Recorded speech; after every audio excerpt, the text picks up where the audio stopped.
Hello friends, नमस्कार। आपका अपना चैनल ज्ञान गंगा में आपका स्वागत है। आज मैं चाइल्ड डेवलपमेंट एंड पेडागोजी के महत्वपूर्ण प्रश्न लेके आई हूँ, जो सीटेट, जेटेट एवं बीएड एवं अन्य परीक्षाओं के लिए बहुत ही महत्वपूर्ण है। मैं इस वीडियो में विद्वानों के कथन को महत्वपूर्ण रूप से लाई हूँ, जो विभिन्न परीक्षाओं में आते रहते हैं। इसीलिए वीडियो को बिना स्किप किए हुए पूरा ध्यान से देखें। चलते हैं हम अपने प्रश्न की ओर। Question number 1। सर्वप्रथम निरीक्षण विधि में मूविंग पिक्चर कैमरा का उपयोग सर्वप्रथम किस मनोवैज्ञानिक ने किया? सी टस्कर 1940 में, आर सी बार्कर 1949 में, गेसेल 1925 में, ई बी हरलॉक 1942 में।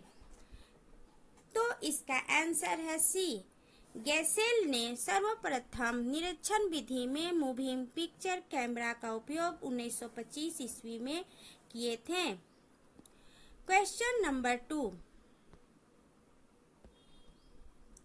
शिक्षा जो कुछ करती है और जिस प्रकार यह किया जाता है उसके लिए मनोवैज्ञानिक खोजों पर निर्भर होना पड़ता है।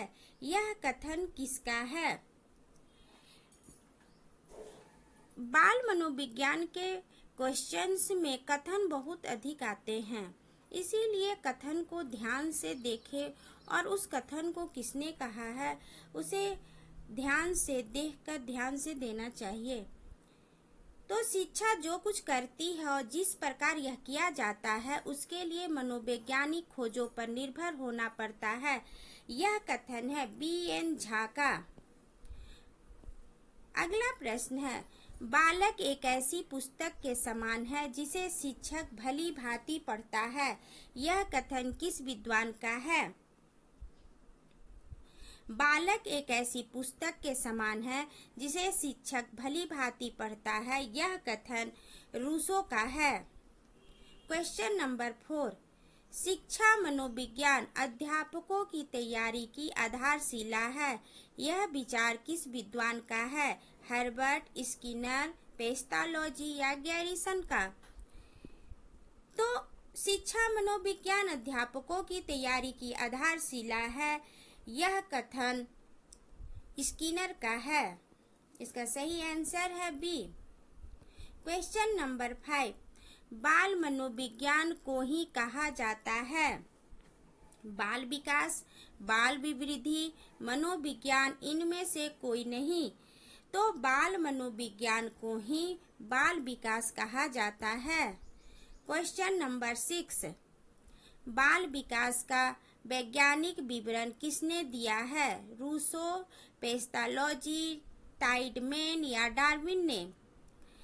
तो बाल विकास का वैज्ञानिक विवरण पेस्टालोजी ने दिए थे। Question number 7। बाल विकास की समस्या से संबंधित कितनी प्रणाली हैं? तो बाल विकास की समस्या से संबंधित 5 प्रणाली हैं।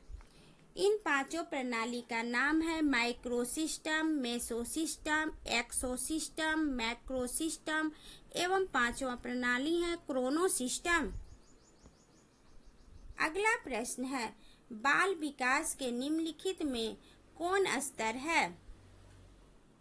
विकास का प्रारंभिक गर्भकाल की अवस्था, विकास का अंतिम गर्भकालीन अवस्था, दोनों, इनमें से कोई नहीं।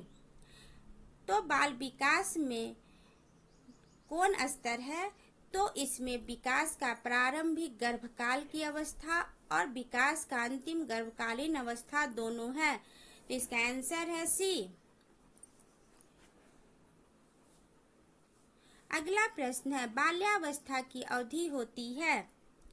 बाल्यावस्था की अवधि 2 वर्ष से 11 से 12 वर्ष तक, 5 से 15 वर्ष तक, 3 वर्ष से 16 वर्ष तक, 14 वर्ष से 16 वर्ष तक।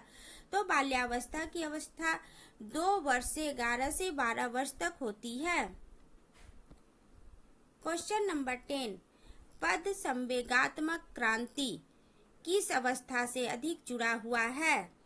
शैशवावस्था से, किशोरावस्था से, बाल्यावस्था से या प्रौढ़ावस्था से? तो पद संवेगात्मक क्रांति किशोरावस्था से जुड़ा हुआ है, क्योंकि किशोरावस्था में संवेगों का अधिक उतार चढ़ाव होता है। उनकी संवेगों में अचानक और तीव्र परिवर्तन आसानी से व्यक्त किए जाते हैं। अगला प्रश्न है, बाल विकास में बच्चों के किन असामान्य विकासों का अध्ययन किया जाता है? बौद्धिक दुर्बलता एवं समस्यात्मक बच्चे, रोगी बालक, अपराधी बालक, उपयुक्त सभी? इसका आंसर है उपयुक्त सभी, यानी कि रोगी बालक, अपराधी बालक और बौद्धिक दुर्बलता एवं समस्यात्मक बच्चे सभी का अध्ययन किया जाता है।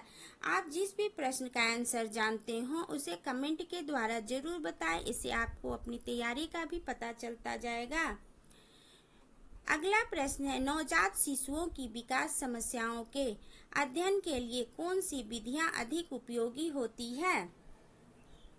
तो नवजात शिशुओं की विकास समस्याओं के अध्ययन के लिए निरीक्षण विधि, प्रयोगात्मक विधि, व्यक्तिगत इतिहास पद्धति यानी कि उपयुक्त सभी विधियां अधिक उपयोगी होती हैं। क्वेश्चन नंबर 13, बड़े बच्चों के अध्ययन में कौन सी विधि सर्वाधिक उपयोगी है?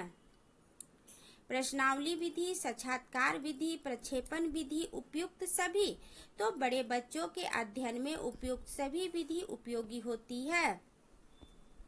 अगला प्रश्न है, बाल मनोविज्ञान की प्राचीन अध्ययन विधियां हैं। कहानी विधि, स्मृति विधि? ए तथा बी दोनों इनमें से कोई नहीं। तो बाल मनोविज्ञान की प्राचीन अध्ययन विधियां हैं कहानी विधि और स्मृति विधि, दोनों है, इसलिए इसका आंसर है सी। अगला प्रश्न है, क्रमबद्ध चरित्र लेखन विधि के प्रयोगकर्ता मनोवैज्ञानिक हैं। क्रमबद्ध चरित्र लेखन विधि के प्रयोगकर्ता मनोवैज्ञानिक प्रेयर हैं।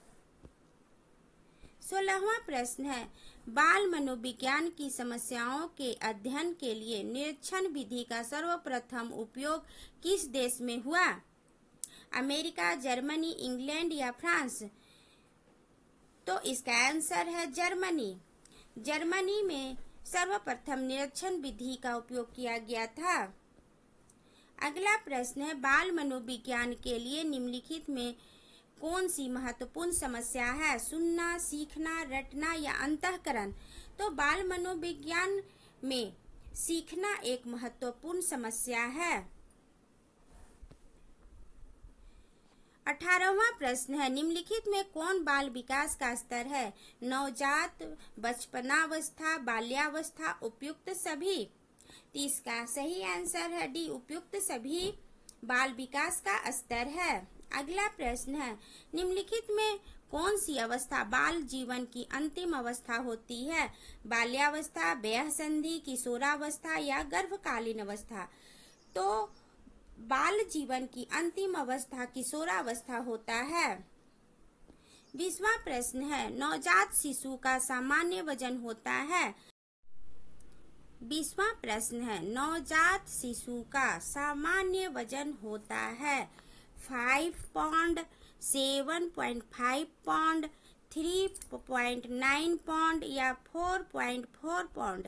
तो नवजात शिशु का सामान्य वजन होता है 7.5 पाउंड। हमारा अंतिम प्रश्न है, नवजात शिशु का सामान्य लंबाई होता है 19 इंच, 20 इंच, 30 इंच या इनमें से कोई नहीं? तो नवजात शिशु का सामान्य लंबाई 20 इंच होता है। यहाँ मैंने बाल विकास एवं शिक्षा शास्त्र के 21 महत्वपूर्ण प्रश्न की जानकारी दी। ये सभी प्रश्न सभी परीक्षाओं में आते रहते हैं और आने वाले परीक्षाओं के लिए भी अति महत्वपूर्ण है। अगर वीडियो पसंद आया हो तो वीडियो को लाइक करें, दोस्तों को शेयर करें एवं चैनल को सब्सक्राइब करना ना भूलें। तो मिलते हैं अगले वीडियो में।